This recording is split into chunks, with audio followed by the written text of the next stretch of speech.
Kraetzer for Sons of the American Legion Radio. We're up in Newburgh at the event to meet the students who are from Congressman Sean Patrick Maloney's district who are going to the service academies.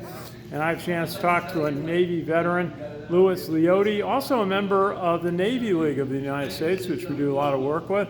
And Louis, great to see you. What's the night like for you?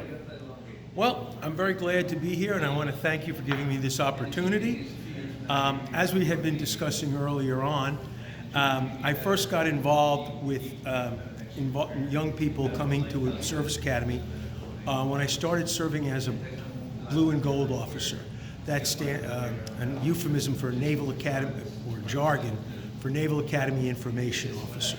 And we are members of the local community, business people, teachers. You don't have to have been former service, and who will interview the prospective candidates who want to go to the Naval Academy. And then we draft an interview which becomes part of their candidate package and is considered by the academic admissions board when the candidate comes before the board for whether or not they're going to get appointed or not.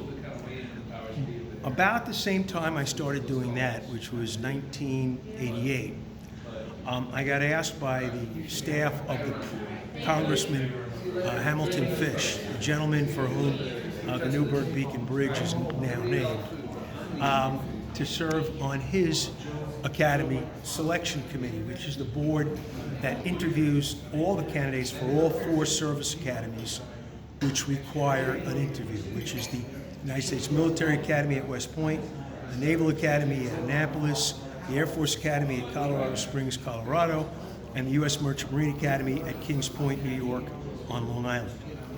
And we do the interviews of all the candidates from the particular district, and then we make recommendations to the sitting congressperson as to whom we would recommend get a nomination. Yeah. You need a nomination for those schools in order to be able to be considered for an appointment by the Academy.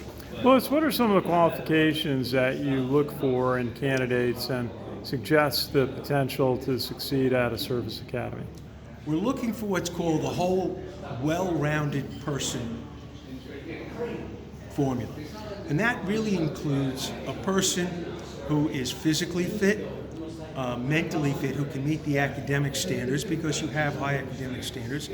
At the service academies, there's an emphasis on the what would be called the math, the science, the STEM subjects, although there are humanities, and people do graduate with degrees in humanities.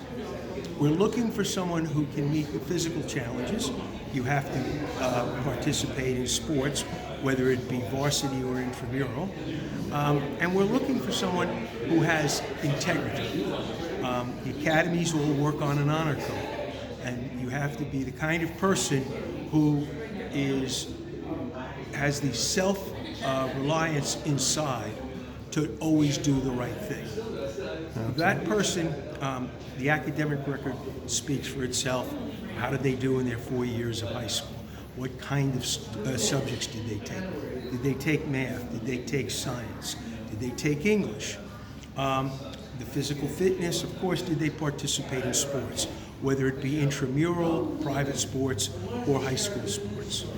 And so when we do that, and the way they come across, you want people who can be, at least, we don't expect people to know exactly what they want to do at the age of 18, but we want them to have an idea that they want to serve their country. They have to at least have that. And because the academies are built around the ideal of serving their country, of being part of something larger than yourself. And if you have those qualities that come out, that will be a big step towards being able to secure an appointment. Louis, what is it like to review and meet many of the candidates and then see the accepted students who are committed to a service academy here at this reception hosted by Congressman Maloney? Well, I kind of say it is a real privilege and a pleasure.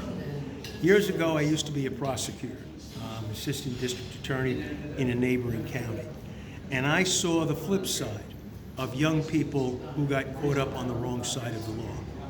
You come here and you see the young people, all kinds, all colors, all backgrounds, who are the kind of people that give you faith that my country's on the right path. It makes you feel good because you say, my future, our country's future is assured when you see the kind of young people who eventually get appointments, much like the young people who are here today. And tell us a little bit about your service in the U.S. Navy. I graduated from, I attended college, and after attending college, I went to the United States Naval Officers Candidate School in Newport, Rhode Island. I served, I was commissioned there, and then served as a naval gunfire officer with an outfit called the 2nd Air Naval Gunfire Liaison Company, which was a Marine unit charged with providing air support and naval gunfire support to NATO allies. My service was eventually cut short by an injury, and I was then able to go to law school partially under the GI Bill. But I've always kept my connection to the Navy with the Navy League, being a blue and gold officer, and now having the privilege of serving on my Congressional District's Academy Selection Board. Absolutely. Final question. What did you learn in the Navy that's helped you in your professional career, your career in law? Number one, there's something bigger than myself. How to be part of something larger than myself. Also, how to take things one day at a time, and to just be able to be centered, and if you have to, always look to do the right thing. You may not always succeed, but if you try to guide yourself towards doing the right thing, eventually you'll come out okay. Louis Liotti, U.S. Navy veteran, and great to see you here at the reception for the accepted Service Academy students for Congressman Sean Patrick Maloney's district. Good to see you tonight, sir. Thank you very much for this opportunity. Our pleasure. This is Ken Kraetzer for Sons of the American Legion Radio in Newburgh, New York.